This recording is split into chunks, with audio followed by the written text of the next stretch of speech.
Welcome to another episode of the Founders Lounge. Not only are we going to meet a founder today, Sandra Ebbott, but we're going to meet a character that she has created and the business based on the back of that product. We're going to meet Mizzie the Kangaroo. I hope you enjoy this discussion. So welcome back. We have got another episode on the Founders Lounge, and today I've got Sandra Ebbott, who is the founder of something really different, which is Mizzie the Kangaroo. So welcome, Sandra, to this episode of the Founders Lounge. Thank you so much for having me. I'm excited to be here with you. I'm excited because simply looking even in your behind you there, you've got Mizzie. So can you tell us a little bit about Mizzie and obviously the concept, but how you started it, and then we'll sort of work up to where you are today. But let's go back to the beginning. Yeah, sure. Well, first of all, Mizzie is a home of Australia's original natural teething toy. So we create, design, and manufacture fun educational toys for children.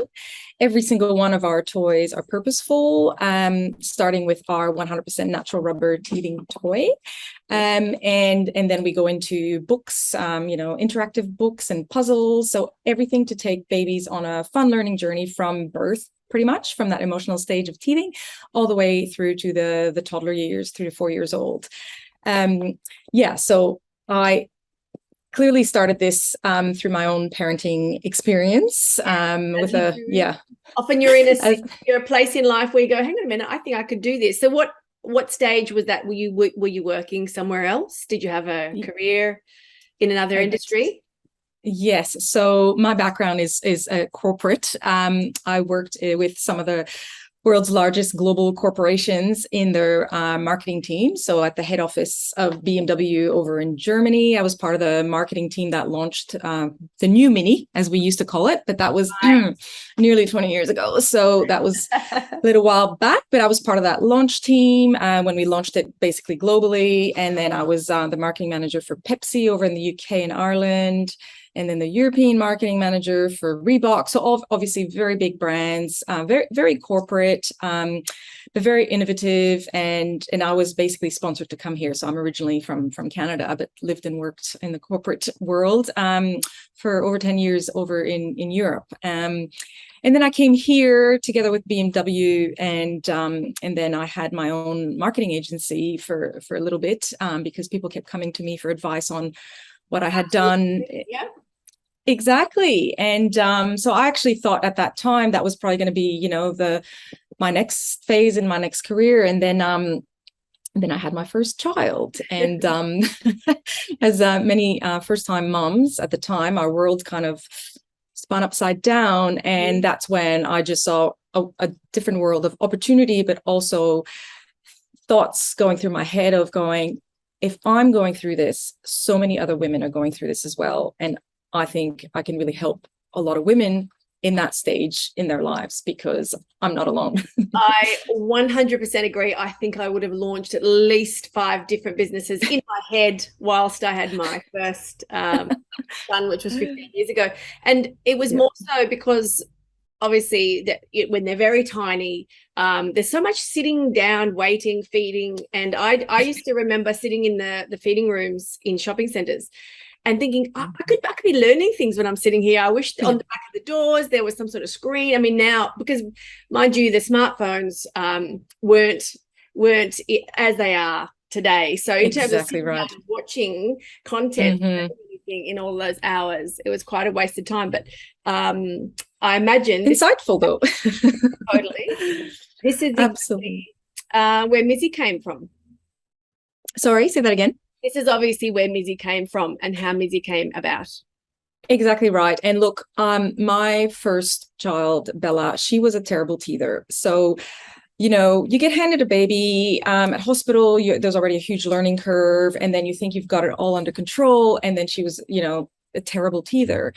And, crying, absolutely for no reason. And then I just really started researching with my, research hat on. And I just really found that there weren't that many options out there. Definitely not many options that were 100% natural because, what are you going to put in your baby's mouth? And all of these thoughts and concerns that were going through my head as a mom, I knew that all of the other moms are also going through.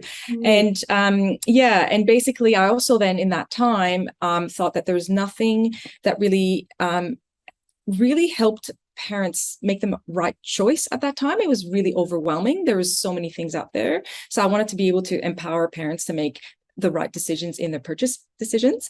But also in that train of thought, originally being from Canada and having lived, kind of all over the world and knowing how everyone views Australia, it was also at that point I thought, gosh, there's nothing really truly uniquely Australian out there. There definitely wasn't. Australiana wasn't quite the word yet.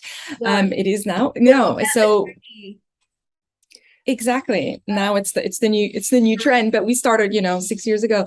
And I just thought, everyone around the world loves anything Australia, including me while I'm here and my children are here. And I just wanted something quintessentially Australian, and that would really take babies from that really early stage and take them on the fun learning journey, and not just offer a baby product and a toddler product, but really something that took them on that journey. So those were all the thoughts, among others, that we're going through when exactly, feeding in the middle of the night, but also just, with all the mothers groups and speaking to other moms and then doing focus groups and, that whole journey as we all go through. And obviously, I mean, you have the ability to market product and you had the ideas, but this is very different. Manufacturing product, finding suppliers, coming up with designs, where do you get it tested? Where did you even start with this? Because it's not like turning on a website or spinning up a digital product or starting a freelancing service. This is probably one of the really difficult to start businesses because you had to manufacture something. Yes. Well, let me tell you, it took over 2 years of research and development. So the idea came about when Bella was really young, and then it took over 2 years of research and development to find the right partners, to find the right materials, the right shape. I had obviously going in babies' mouths. Every single product needs to be tested for compliancy and make sure it's safe. All of those things. Plus, I didn't want a lot of or zero plastic. I wanted everything to be purposeful and with as little impact on the environment as possible. So it was a long journey, in all honesty. When I thought of the idea, you think it's going to happen a lot quicker, and it did not. So there was a lot of researching. I really put my research hat on, spoke to as many people as I could, manufacturers, materials, and we finally got there, but it took over 2 years. Yeah. So the very first step, was it very much a Google, like I need to did you look up toy manufacturers, or what was the very first step? Oh, gosh, you're taking me back a long time. I should have probably written that out. Very first step was really researching materials, safety. I just started researching manufacturers here, overseas, and then the materials. My first step was I wanted something 100% natural, made out of 100% natural rubber. So I went searching for all the countries that could deliver that, and then the right manufacturers. And it went from material to then manufacturers, and then to, it was a long journey. Did you have project. A design at this time? Did you know I want a kangaroo? Did you get an artist to come up with a character? In fact, I'm kind of looking around because I do have my original first version. Very bad drawing so basically I did have the idea of it being a kangaroo, and actually originally I was going to do it with a few friends that then they said, okay, no, you go ahead and you do this, you run with this. So we had thought about the kangaroo, and then I sketched it out the way that I was kind of picturing it. And then I got graphic designers to create a 3D model. And from that 3D model, then we sent it to manufacturing plants to basically get mud molds.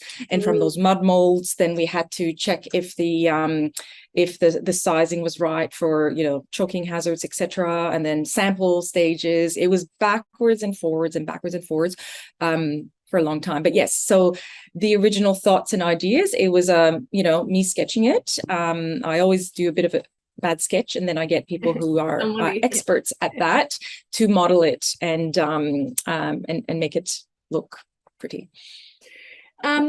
so obviously you had an idea for one toy, chew toy, and since then you have sort of evolved and expanded the range. Mhm. How did you maintain, because you would have had to were you working? How did you fund this? This is the thing. This is what people find really difficult is, I really want to create this thing, but it's going to take quite a long time. And obviously, as you learned, there's so many more steps that maybe you don't realize until you start. How did you 100%. fund this in the beginning? Because nobody's going to really back just an idea at this stage.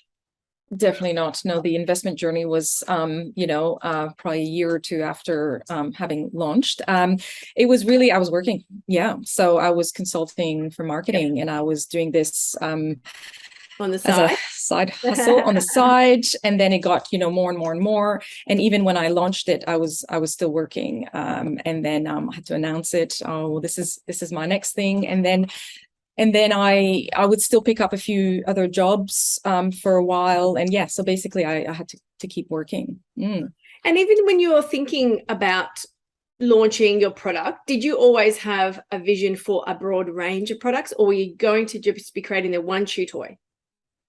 No, I've always had this global vision of a kangaroo character that can help children develop. And with that, it starts with the chew toy, the teething toy, and build that Mizzie.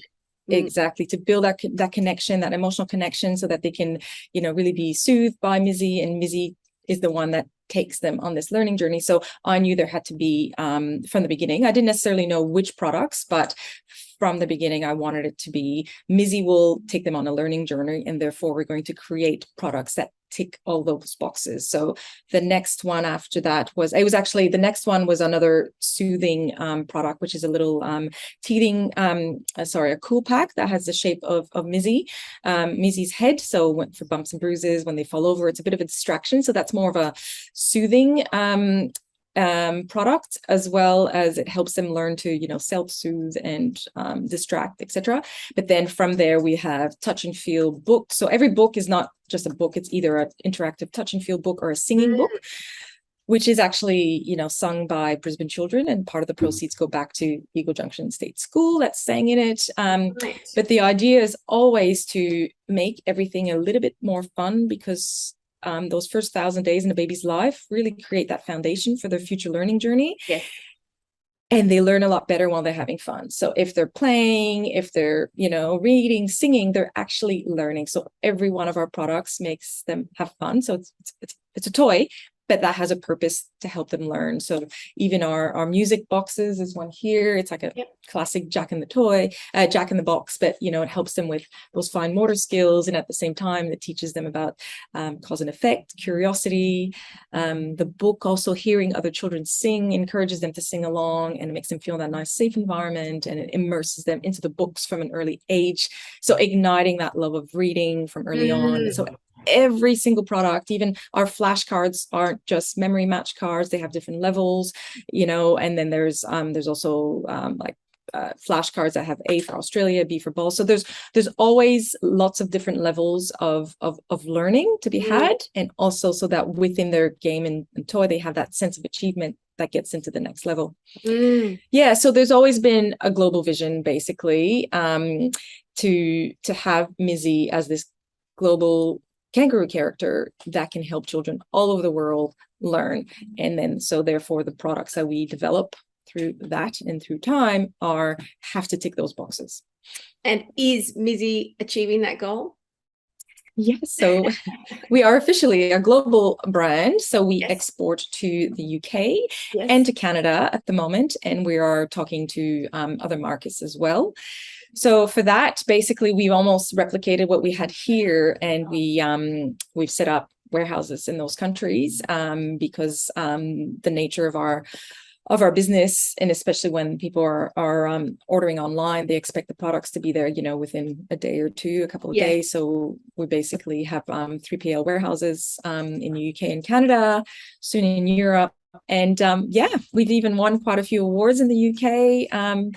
Very recently. So we are definitely achieving that goal and growing it. Yeah. Which is it's amazing. Only just begun. Yes, I bet the growth journey there's a lot more to do. Of course. When you're Yeah.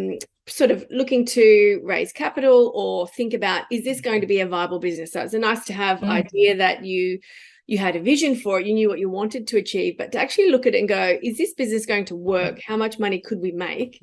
You're going to have to do some projections, which would have involved, we need to sell X amount of toys or items to be able to not only, you know, cover our costs, but then make it into a viable business. How did you actually know what to project forward if you hadn't created your entire range yet?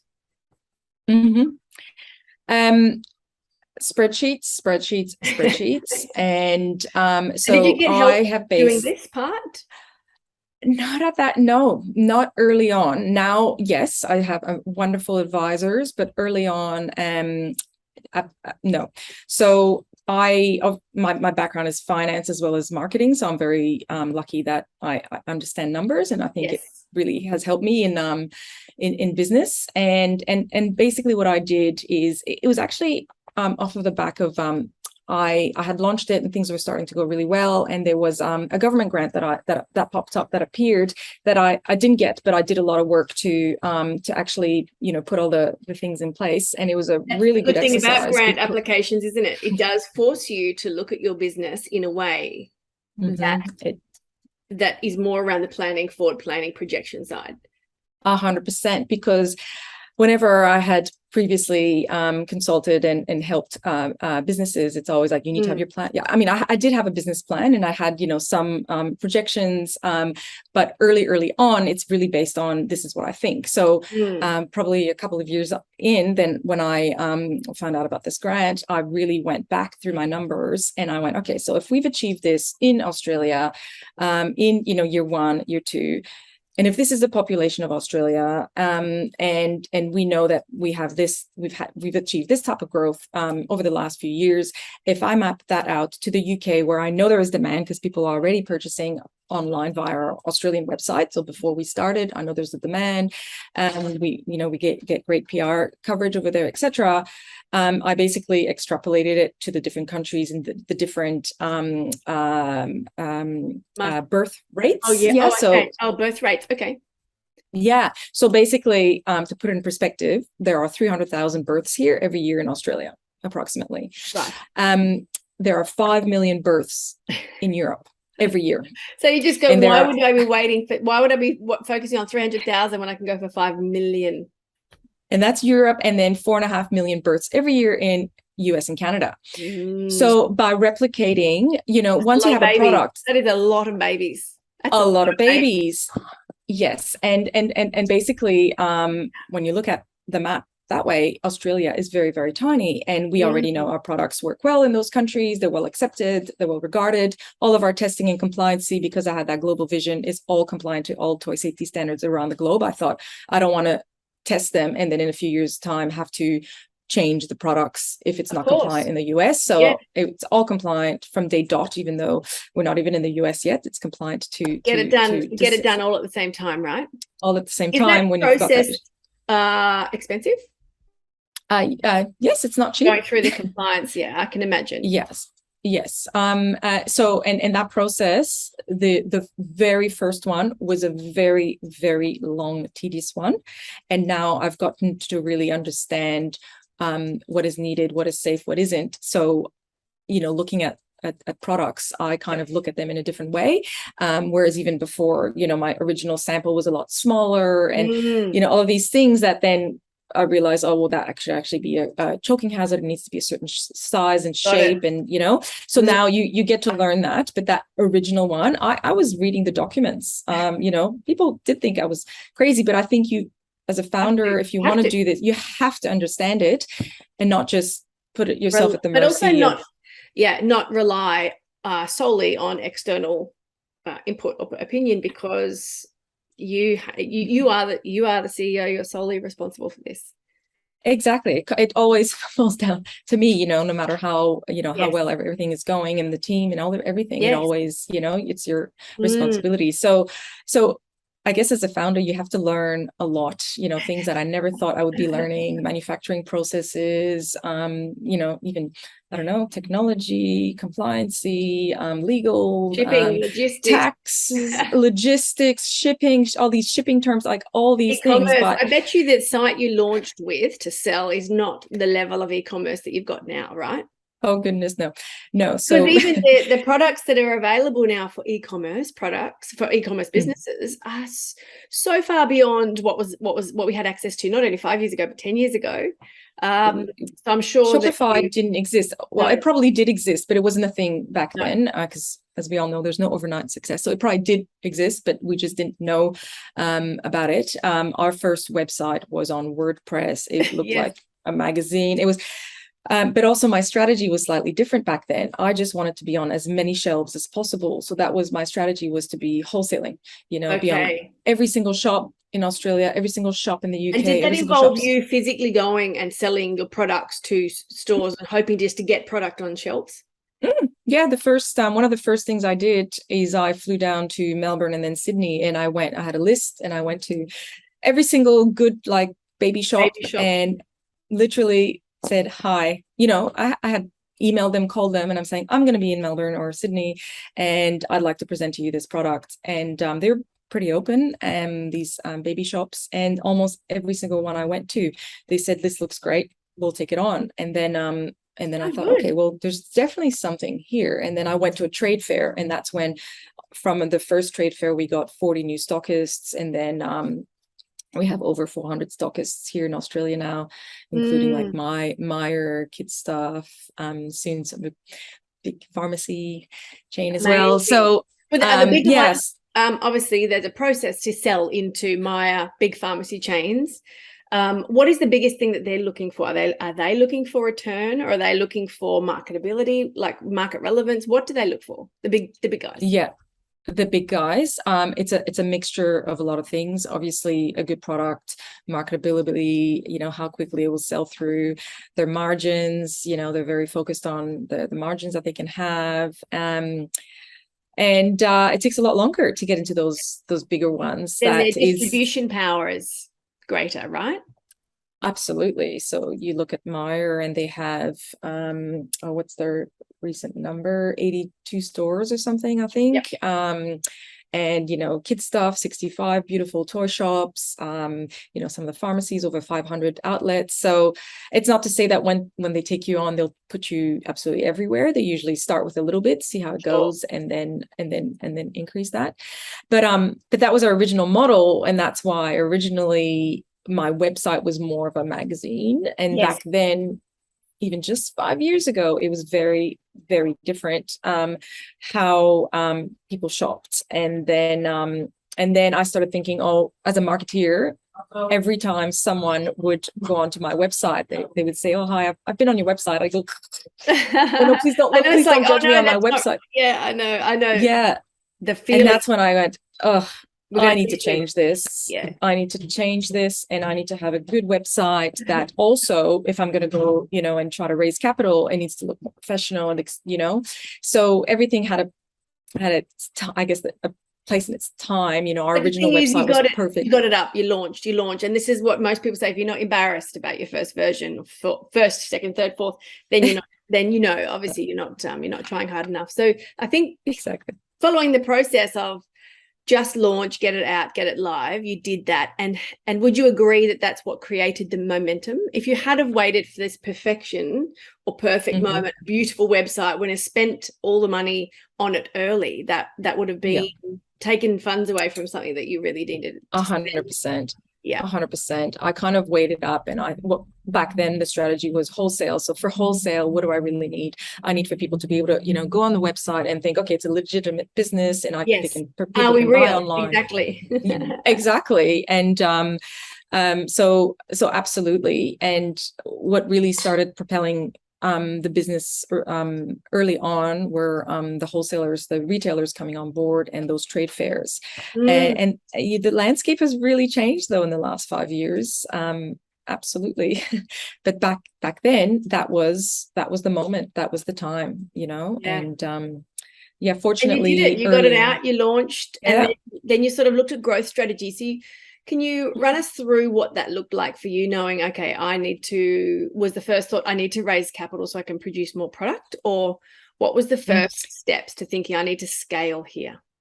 Yeah, it's actually when I really went back through those numbers and put those projections forward, and I went, wow, because like I was saying, like once you've produced the product, then you can really scale it. It exists, whether I sell it here or in the UK or Canada or USA, it's the same product now, right? So, and then it's just when I started doing those numbers that I just went, wow, this is amazing. I'm sitting on a really good model here. This is really, really scalable.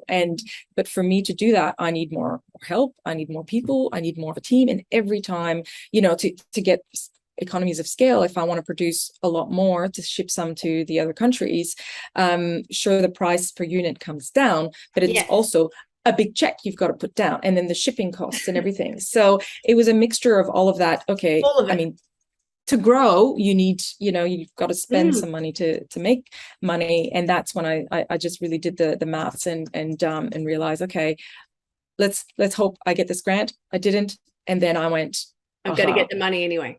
Okay. And then that was the next step. How do I raise funds? Who are investors? Where do I go? And that has been a so where did you go? Journey. How did you find out? What was the first step again? Do we go to Google again to start searching, or did you reach out through your network? I started just talking to people that I had met through the traps. And then I think I was invited to go to, I think it was a QUT, like power mentoring session. And it's funny because I think they had invited me to help to do that from a marketing perspective, but you could apply to be a mentee. And I saw that there were investors there, and I thought, you know what, I'm going to go as someone who wants to meet investors. And I did that, and I picked their brains, and that's where I met a few that then later down the track they ended up actually investing. Amazing. But back then they were saying that my product wasn't quite the right fit for them, but then it ended up being the right fit. So good. And I think this is really important because often at those sort of speed networking events or any networking event, or even an opportunity to pitch, it might not be for them, and it might not be for them right now, but it might be for them in the future, or it might be for someone that they know. So I'm always of the belief of pitch anyway. Go do the thing, get in the room, network, introduce yourself, ask everyone questions. About what you're doing. Yeah. And then that's exactly what I did. And I'd, go up to investors. I said, look, I'm thinking of raising capital. What is it that you look for? What do you need? And then also then started working on a pitch deck, and then my numbers, and what is it that they wanted to see? And, so all of those things. And I was very fortunate that through that time, but again, that was about a 2-year journey. I've had, some people who really invested some time and just, answered questions. And then, And so why did those people invest time? Did they believe in you? They really want to see you do well? Do they love the product? Or they just, because this is key. This is the most powerful thing people can do is who do you find? Who can you lean on? And the conversation usually comes back to, you know what, there was a few key people who backed me and kept encouraging me when I think that I could. And it sounds like you had some good people around you. Yeah, I did. I think I asked a lot of questions, and people, we tend to forget that a lot of people are happy to help. Yes. But we just have to ask questions. And the ones who did really support and help early on, and one of them was actually Sharif Sethi from the Brisbane Angels. He had said, I was just talking to him and asking him, what do investors look for, etc. And then he turned around and he said, why have you not pitched to us before? And then I had to say, oh, well, because I've heard that you guys only invest in, high tech and technology and blah, blah, blah. And that's a very common assumption, very common. But it wasn't necessarily an assumption. I had been told by various, people through the traps that, don't even bother because that, So, and then so he said, but actually, yes, that's often very true. However, there's a few of us who are open to different types of investments. And I think that you're sitting on something really good and scalable, and you have the personality, and you have, you are one of those founders that a lot of us would back. So he was quite instrumental at the beginning just to give me a bit of advice. And there's been quite a few others. And yeah, so I think we've just sometimes got to put ourselves out there and ask ask the questions. questions, you know, and like there's a lot of them would say, oh, well, unless you're looking for 5 million or more, We're not interested. we're not interested. Or some would be like, oh, we start at 1 million. I'm like, I'll take 1 million, you know. I'd only plan at 500, but I'll take 1 million. Yeah. So then it's just understanding that landscape and understanding what they need, what they want, what the return is. Yeah, and early on, a lot of the times they're backing numbers, the business, you know, obviously the projections, but often they're backing. Yeah. So I'm very, very grateful for the ones who did really believe in me in the business early on. But did you get investment from Brisbane Angels, or did you go straight to your other method, which was crowdfunding? Well, the Brisbane Angels did invest in Mizzie the Kangaroo. And I believe that we were one of the very first product-based non-tech business. Amazing. So it's funny because I'm completely different than most of the businesses in there. Yes. And absolutely. But it was a few of the Brisbane Angels who actually thought, we're going to back this. And some of them were maybe, you know, newly grandparents, turned grandparents. So they saw the relevance of the product. They did, because often, you know, sometimes people would say, oh, well, I don't have a teething child or a baby. I'm not in that space. I don't really get it. Or sometimes they would get it because they would see potentially, you know, their own children using them. But the fact that it was manufacturing and product based really scared them, because it's something completely different, you know, give them a SaaS model, some tech, and, you know, like all of these tech terms and recurring revenue, all of that. It's very different. Our model is more traditional, but very innovative in our own industry. And still scalable. It's hugely scalable. And that's where, you know, I know that the points of, you know, at what point is, you know, do we scale, that is break even and scaling. So it was really a matter of really working hard on understanding those points and those levels. And so that first time that I did, and the Brisbane Angels did invest in me, it was a few of them. And then it was the year before COVID, and then COVID happened, and I completely flipped the business to be direct to consumer and online, and then, you know, redid a website, etc. And then I went back to them and I said, despite my business model being that, and this is what's happened, and this is this amazing. Well, we doubled that year. This is the amazing growth that we had, and then that's when. Yeah, did you say? Mm-hmm. Yeah, and that's when some of the Brisbane Angels who had, you know, had come up to me and very frankly said, look, I like what you're doing. I believe in you, but you know, but then they came on that second round and they're like, what you've managed to do, you've kind of proven, we were a bit nervous, but now you've proven that you can do it. And it's basically, I did it with minimal, and everything, you know, everything I've raised has always been quite minimal in terms of, if I could raise this much, I could achieve so much more, and I could really scale much quicker.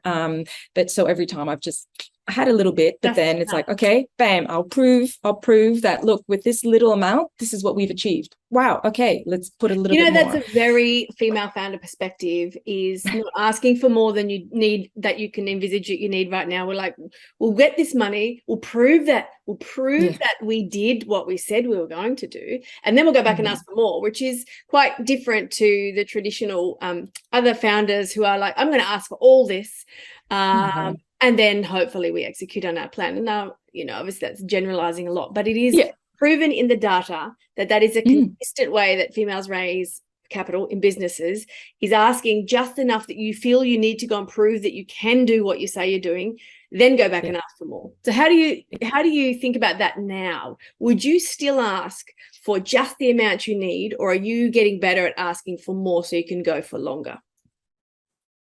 I've always asked for more, but I'll take what I get, basically. And my biggest challenge has actually been to be in front of the right people who understand this business model and are willing and want to invest. So that, you know, I have been backed by the Brisbane Angels and ACAC Innovation, but it's never been the whole amount that I said, okay, this is how much ideally. So with what I've received. So to answer your questions, I've always said, hey, if we can get this, this is what we can achieve. Okay, so we got this, but with this, I can achieve this. And then I overachieve, hopefully, usually, and then can go back for more. So it is very draining because I do have to then go back and improve. It would be a lot easier, but I just think that, well, the reality was still small, growing. It's not on a lot of investors' agendas in terms of, we're more of a traditional business. There's a lot of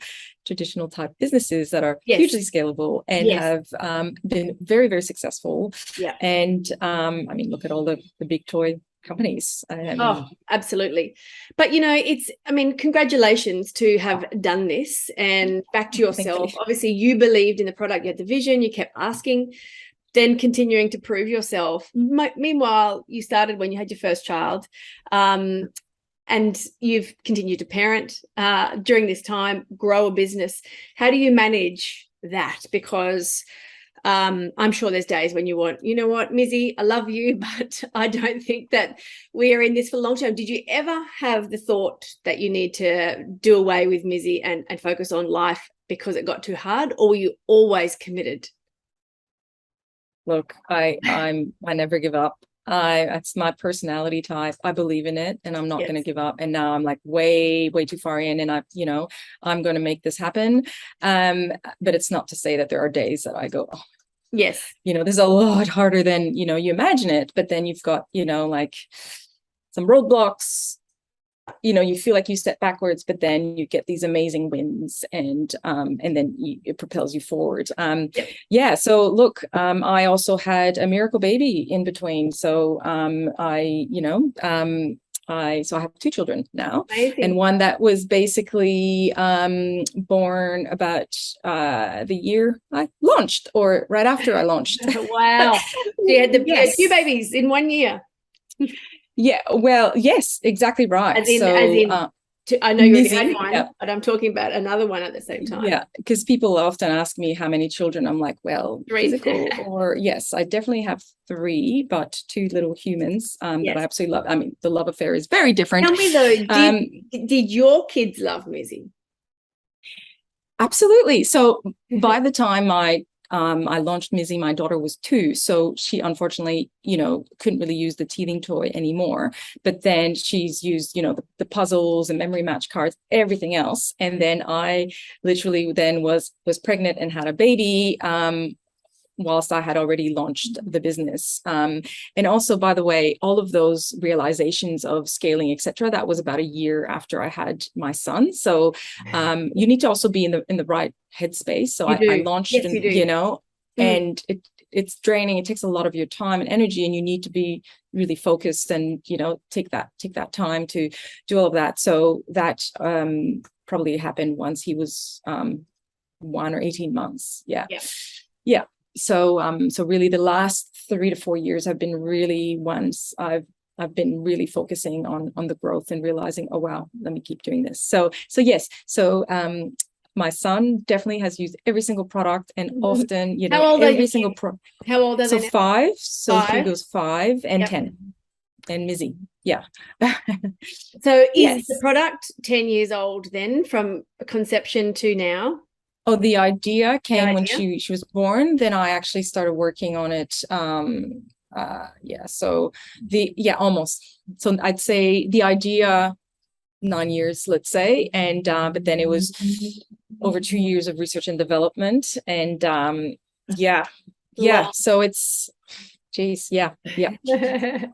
And you're sitting in your office and retail store here in Brisbane. What does the rest of the company look like? You have a team, and how many people is there? What do the day-to-day operations look like now? Sure. So we have a small team, and we sit here.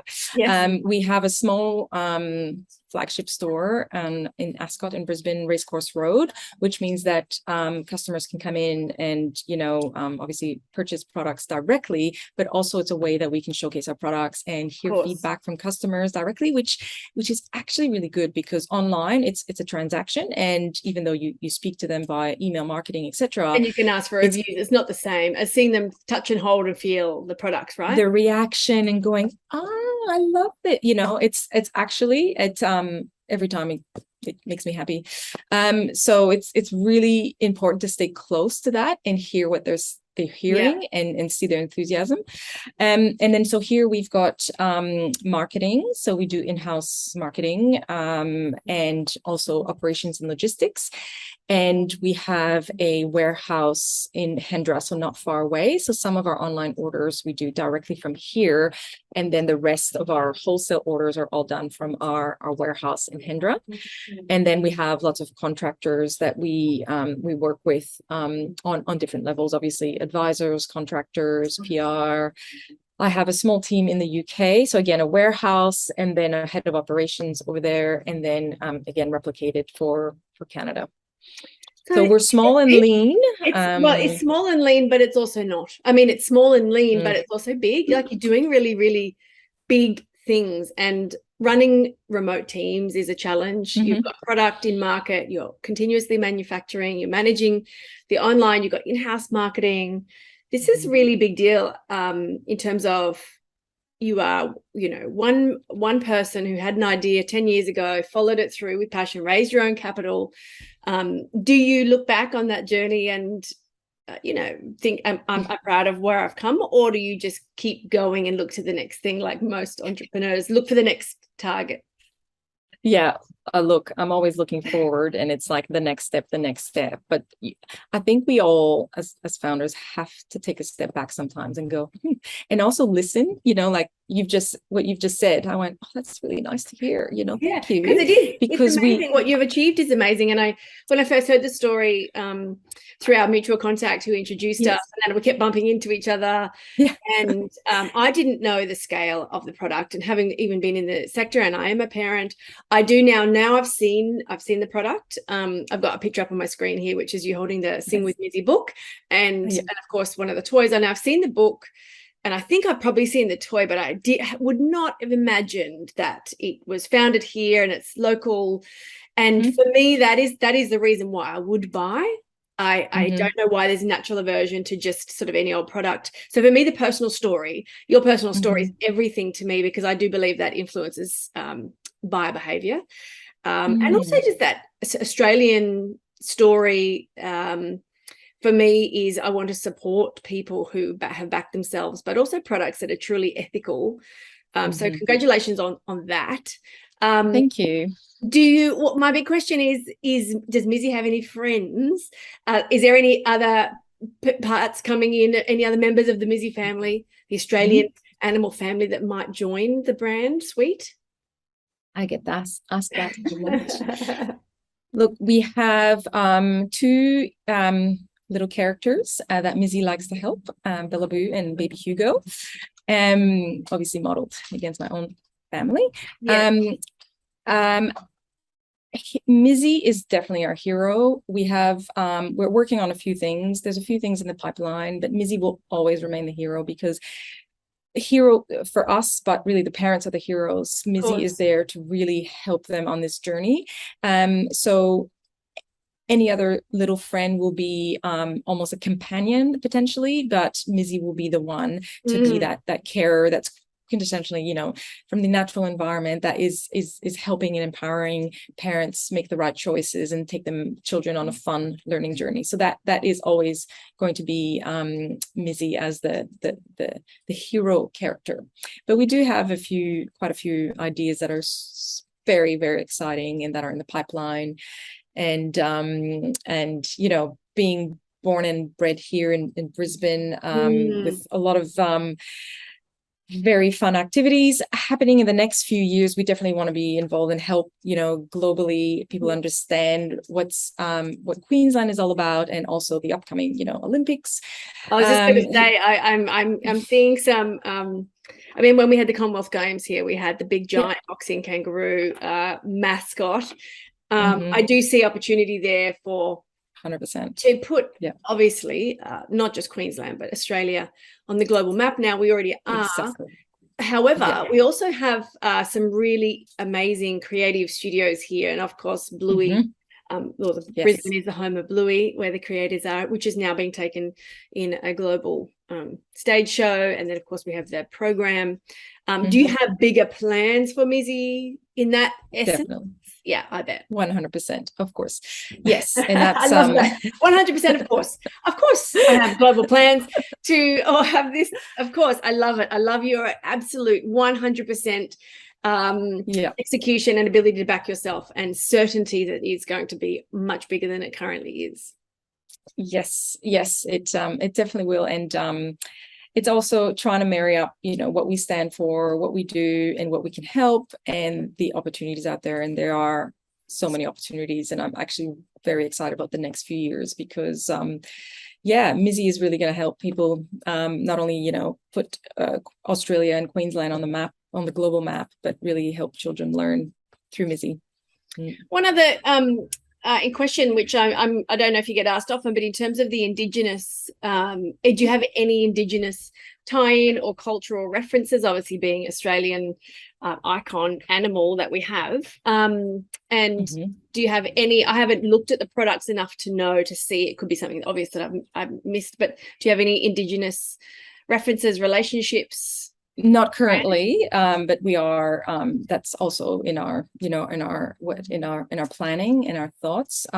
What we have been focusing on is being able to use community at this stage as much as we can. So our Queensland-based products are actually assembled with the Makeables, which is an organization that helps people living with a disability have employment. So we look at ways that, how can we influence, what can we do? How can we have the maximum positive impact on children's development as well as the community? So we also give back to charities, and like part of the proceeds of this gorgeous sound book is given back to the school that sang in it.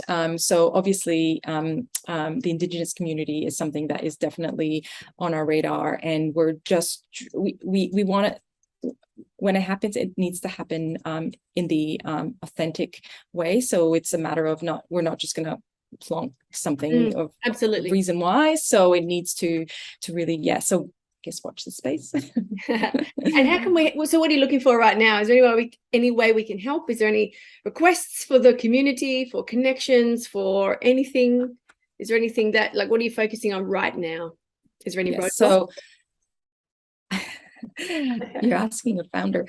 There always are, but there's always opportunities as well. I think it's really from a community point of view and people looking at this, it's really to help spread the awareness and the thought, anyone having a baby, anyone knowing of someone going overseas, etc. But it's really for me, for the next few years in the Olympics, we really want to be part of that, of all of the opportunities that come this way. So if anyone has an idea, sometimes crazy ideas are the best, is to really come forward. And last but not least is the opportunity for bigger retail at scale. So may it be here in Australia, but sometimes people have really good connections overseas, because we're not physically there. We do have people, but it's always a little bit harder. Now we can travel again, but it's still not, warm connections are better. Absolutely. Exactly. Yeah. Yes. And a couple of quick questions before we wrap up, because we've quickly consumed our hour together. So in terms of lessons that you have learned yourself along the way, what would you like to have learned earlier, or what is something that you know now that you wish you had have known when you first started? And it could be someone else kicking off on their journey. Is there something you just said, I wish someone had told me to do this, or do this faster or quicker, and not, take as long to get there? Is there any insights that you've gained? Yes, lots. I think early on, the biggest piece of advice is, if you really believe in it, if you've really done your research, because you do need to have that research, then no matter how many no's you get, not everyone's going to understand what your vision is.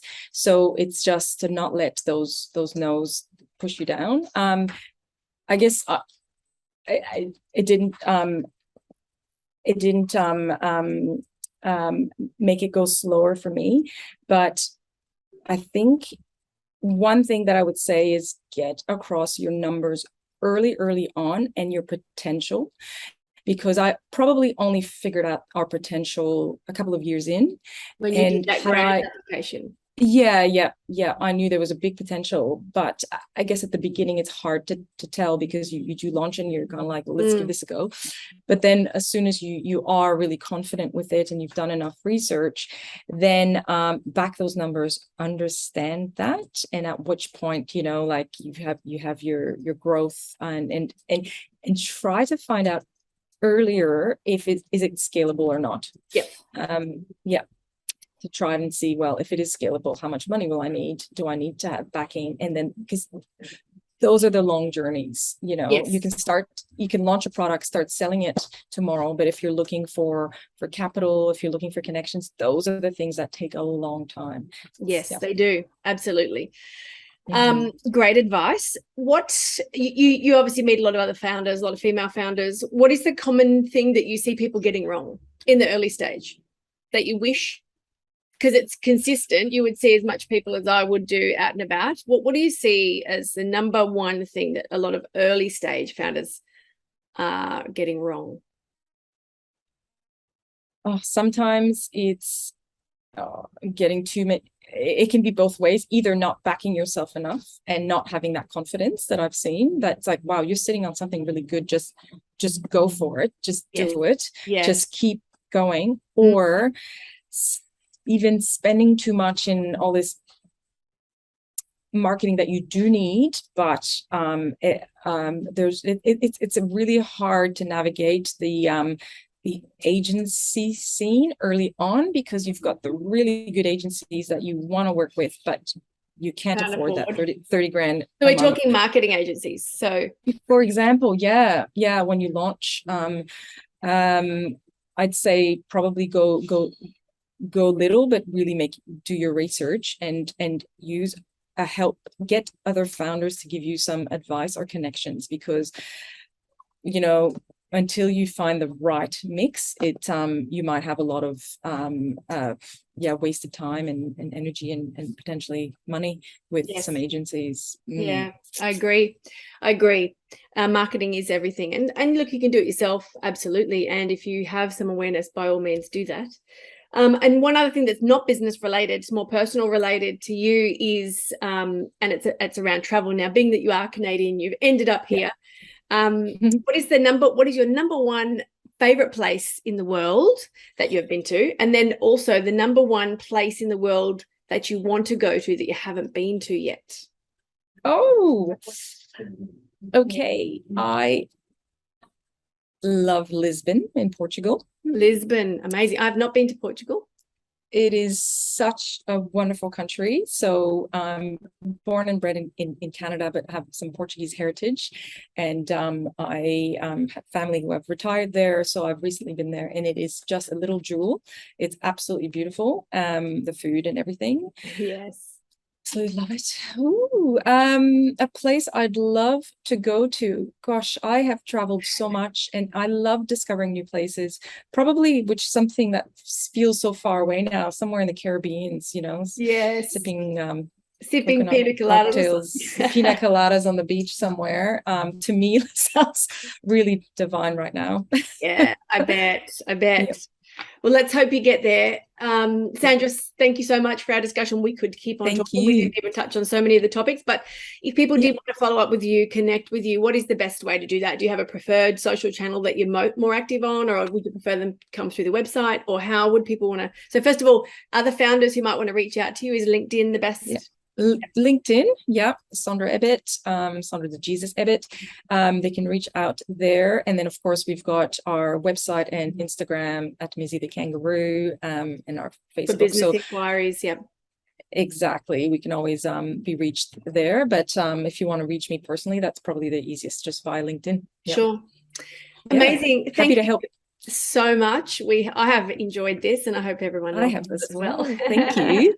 Thank you I for the just wonderful wish questions. now I know it's going to be my number one gift for everyone who's having a baby now. So anyone who knows me and having a baby, you're going to be getting Mizzie. Thank you, I do Peter. love Thank that. you. I do love things with meaning and a story attached, and this fits the bill perfectly. And the fact that you're in Ascot is super close to me. Yeah, perfect.